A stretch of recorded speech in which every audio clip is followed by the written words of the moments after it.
Labą, sveiki visi dar kartą užsukę į šį jūsų kanalą. Mano vardas yra Beata. Jeigu tai yra pirmas kartas, kai užsukote į šį kanalą, tai kviečiu jūs labai maloniai užsiregistruoti ir sekti šio kanalo veiklą.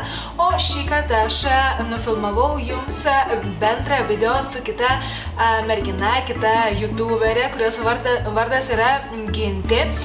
Mes susitarėm nufilmuoti vasarai, sakykime, skirtą makiažą. Aš kviečiu jūs būtinai pažiūrėjus šį video, nueiti ir į jos kanalą, pasižiūrėti, kokį makiažo pasiūlymą jinai turi, žinoma.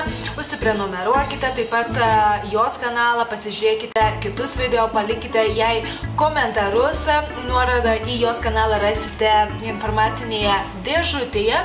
Ir aš jums nufilmavau štai šį makiažą, kurį jau esu dariusi ne vieną kartą. Ir tiesa, jeigu girdite kažkokį keistą triukšmą, tai mano šuo nutarė, kad dabar jai reikia pasikasyti. Tai va, žodžiu, ne kartą dariausi šitą makiažą. Lūpų spalvą keičiau, žinoma.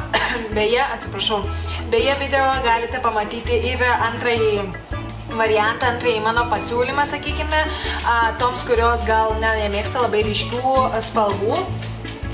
Aš turime, kalbant apie lūpdažius, tai rasite ir kitą variantą.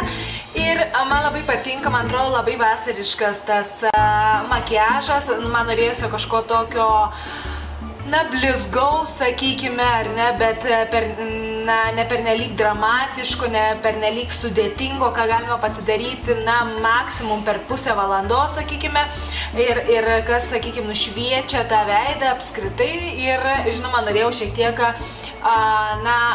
odą taip pat, sakykime, padaryti tokią kaip saulės nutviekstą, sakykime taip, ar ne, tarsi būčiau įdegus bent šiek tiek. Tai, žodžiu, toks tai yra mano pasiūlymas. Ir jeigu norite pasižiūrėti, kaipgi aš pasidariau šį makiažą, palieku jums įrašą.